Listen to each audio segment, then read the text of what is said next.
I suppose it covers it all, but I am presuming that the law officers are either ladies or gentlemen or certain members of the bar. I do not recall the last time I was reminded of my advancing age with such consistency. And I know I'm getting on here. I do not have to have it in. And what is worse, it's not even my birthday today. Almost 34 years ago, when I stumbled on the legal profession, little knowledge of law, that too very superficial and theoretical. The next decades were spent sitting in the library, practicing at the bar, and sipping lukewarm tea in the bar. There is no denying the fact that naive and nascent lawyers, young lawyers, become astute professionals by practicing at the bar and sitting at the bar. We are all at the end of the day products of a bar, representing its flavor, its mood, and its values. The Bar Association and the Bar Councils with which I was associated with which all of you are associated with, has a hallmark. Its hallmark is its instinctive indignation to injustice. This torch the members of the bar carry wherever fate may take them, including to the bench, and I was no exception.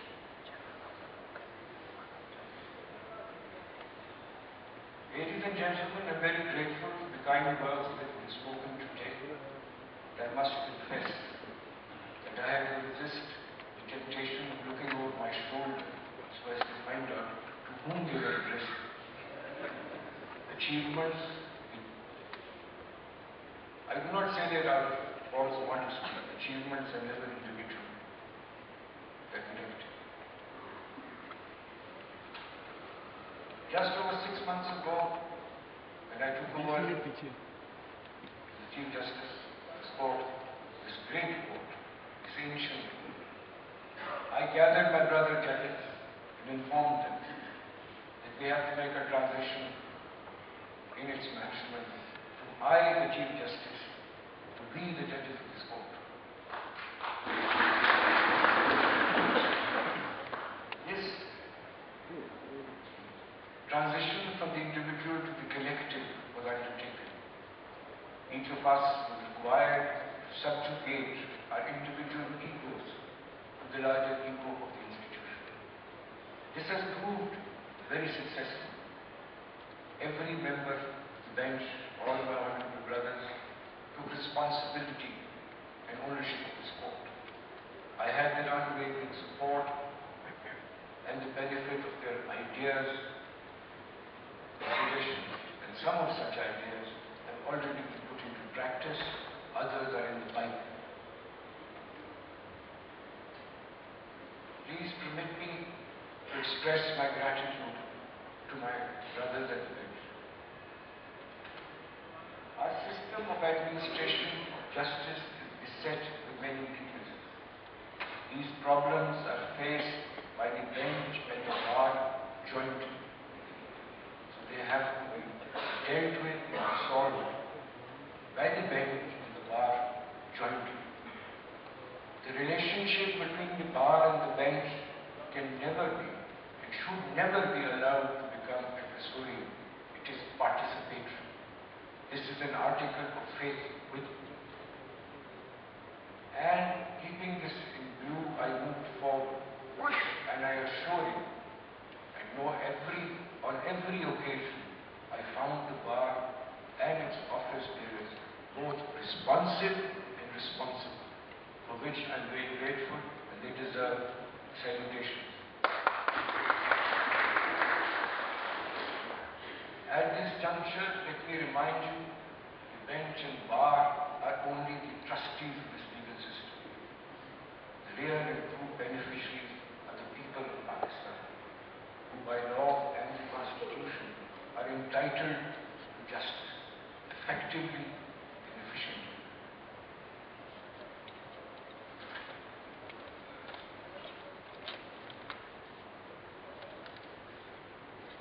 But it is a great tragedy that despite Pakistan being one of the most regulated countries in the world, the dream of providing justice to all manner of people is elusive. The inefficiencies in our legal system have adversely affected its effectiveness. The laws, the rules, the regulations, the practices which form the basic fabric of our legal system were conceived in the 19th century. They were well suited for their times. The times have changed. The problems of requiring solutions through litigation have changed dramatically, both in their magnitude and in their complexity. We must change with the times. We cannot solve 21st century problems with 19th century tools.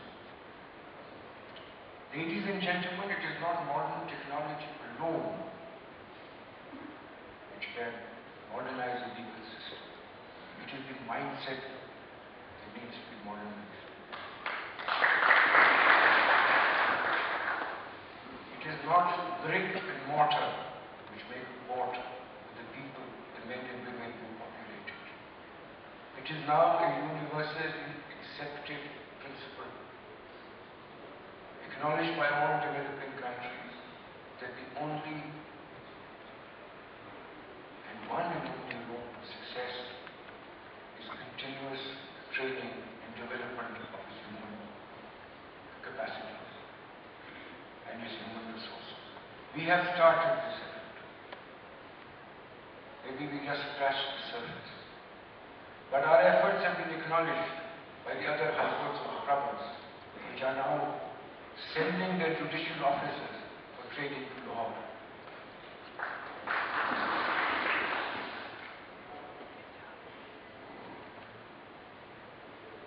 Ancient high-bound administrative practices stagnate and interfere in the smooth running of a judicial process.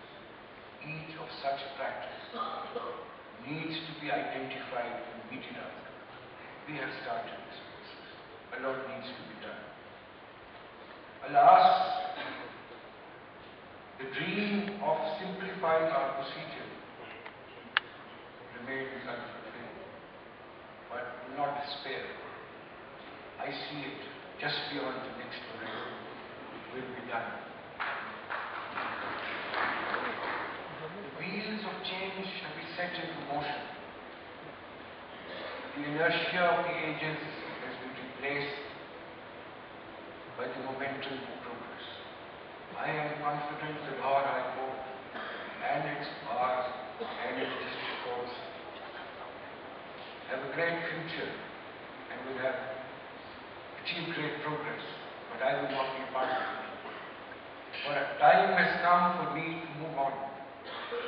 The green hills of Margala Peckham, where I spent my carefree youth. I bid you all farewell, but with the confidence that I leave this court in the safe and steady hands of an excellent judge and a thorough gentleman. But most of all, my friend,